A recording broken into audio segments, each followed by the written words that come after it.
Hi, I'm Tess from Dusty Betty. And I'm Steve from Hardtail Party. And today we're bringing you a his and her review of the Pearl Izumi X-ALP launch.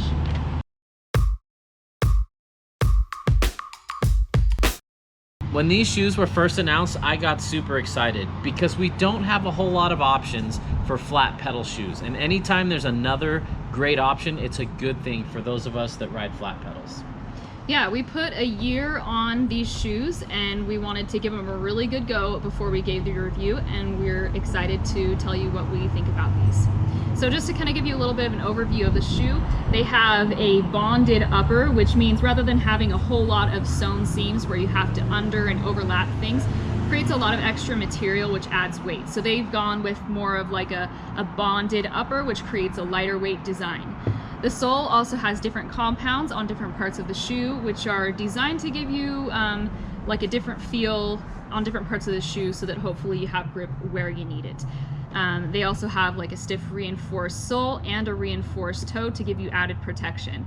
They also have some vents on the kind of suede toe box up here that is supposed to help a little bit with breathability. They also have some other synthetic and natural fibers in the design.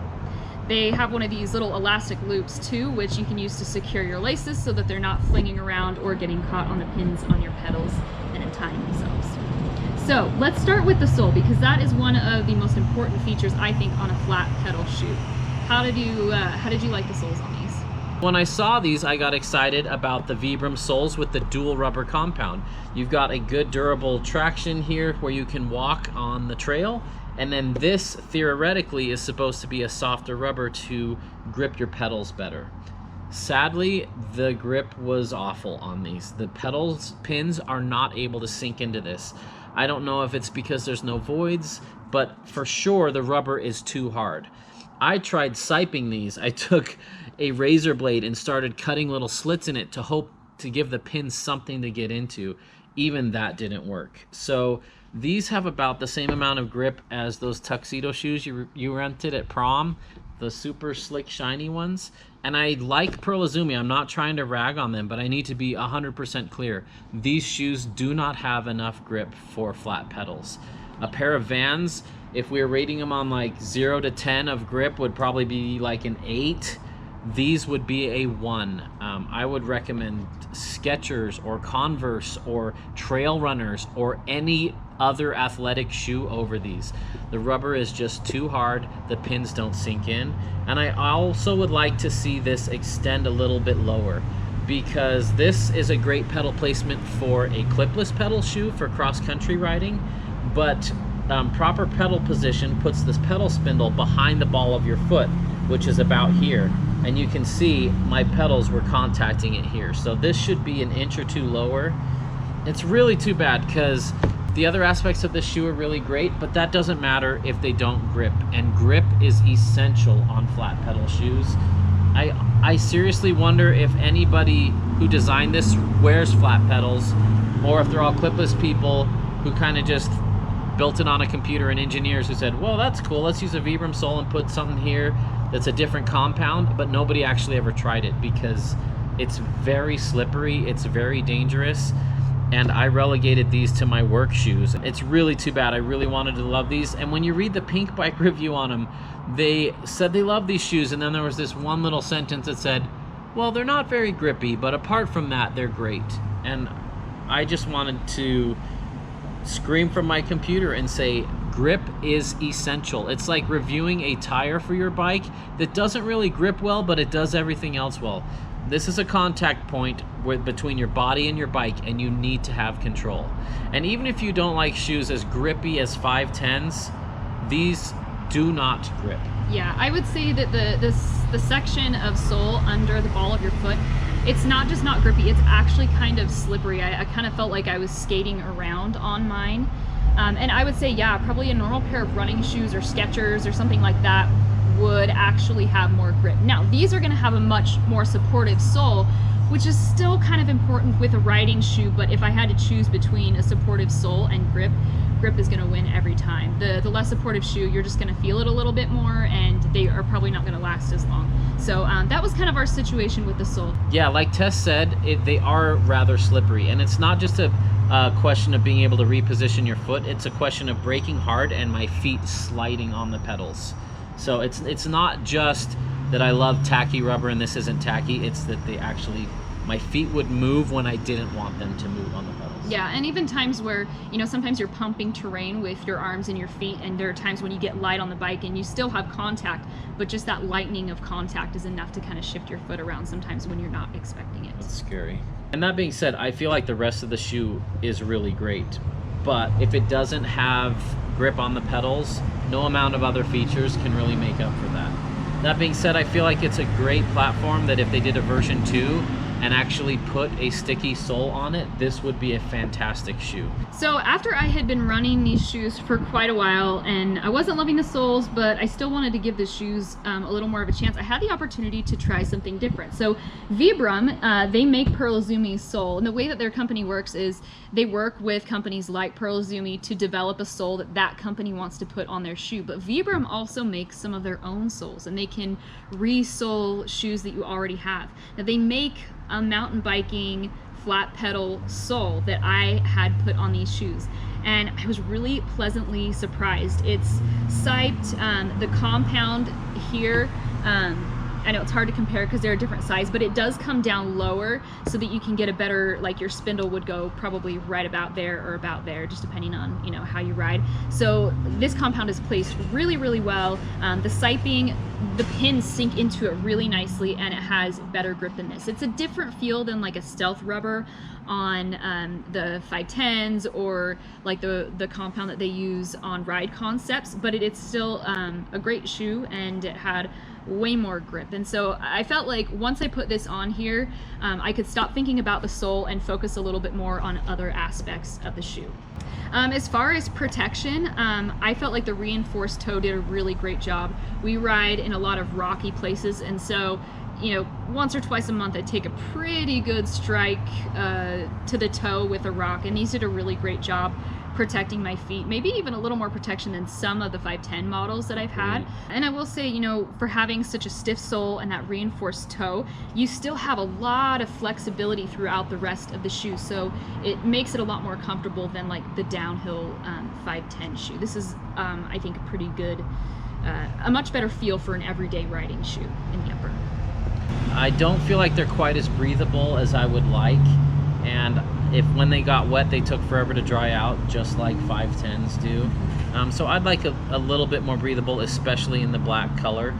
But they're comfy shoes. If I walk a long time in them or stand in a long time, I get pretty tired because the sole is so hard, and not just the rubber compound but the sole itself. It's pretty stiff and hard, and just walking around it makes you fatigue a lot quicker. Yeah. What else? How do you think they look? They're a pretty good looking shoe in terms of design. I have to say I'm a little bit jealous of your black with the gum sole. The women's colors are fine. They're just kind of pretty much what you would expect from a women's line, but I'm jelly because I really like the look of that. I think that's a nice combo, but yeah, I feel like it's a pretty good looking shoe. How did you feel like they were fit wise for you? Fit was good. I'm normally a 9. These are a 42.5, so like a 9.25. They fit great. I was hoping they would break in and soften up a lot over time. They still retain their stiff sole characteristic. I think if you were hiking off-road, well, I know if you were hiking off-road, this would not be enough grip, and that combined with the stiff sole makes it hard to gain traction on certain things. Some people like a really stiff sole. I actually prefer a softer shoe where I can actually step on different parts of the pedal and make it do different things. I don't like the shoe to like fold in half like if I had a pair of Vans on, but I don't feel like I need a super stiff sole. If you're riding big drops and downhill stuff, something like that 510 Impact Pro does have the stiffer sole to save your feet a little bit more, but for most trail riding, which is what these are aimed at, I felt they were a little stiff. I did all right. For, I mean, even the fact that they did have a pretty dang stiff sole, I still found them very comfortable. Let's talk about price. These go for 150 bucks. Would you pay 150 bucks for these? For 150 bucks, I'd probably rather go with a Ride Concept shoe. Yeah, or just about any 510. The 510 Freerider Pros go for about 150. You can find the 510 canvas. What are they? They the Freerider canvas? I think so. I think the Freerider canvas. You can usually find those between 80 and 90 bucks, and they have. I think they're a better shoe. They're heavier. They're a little bit clunkier than these. The grip is there though, and that's way more important than anything.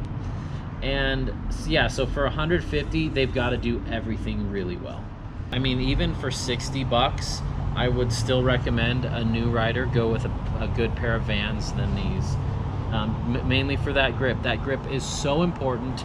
We coach, we help new riders all the time, and they have a hard time justifying paying over $100 for shoes just for biking. And so we see a huge market for the $40 to $70 range with good grip. Even if they only lasted a season, that would give people confidence and help them see the value in having a shoe with good grip.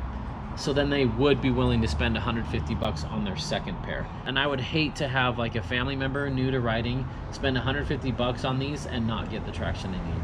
Yeah, I agree. I mean, for that price point, there are other shoes that I would probably buy, but I totally agree. I think even in the $80 to $60 range, I think there's a lot of room for other companies to come up with a more budget shoe in their lineup, even at the sacrifice of a little bit of durability. I agree. Sure. It's enough to get people who are maybe only riding once a week or a couple times a month, get them into a good shoe that's going to be safe and give them the grip that they need without the investment. And then yeah, hopefully it gets them sold enough on having a flat pedal riding specific shoe that later on that they're ready to invest in a higher end shoe.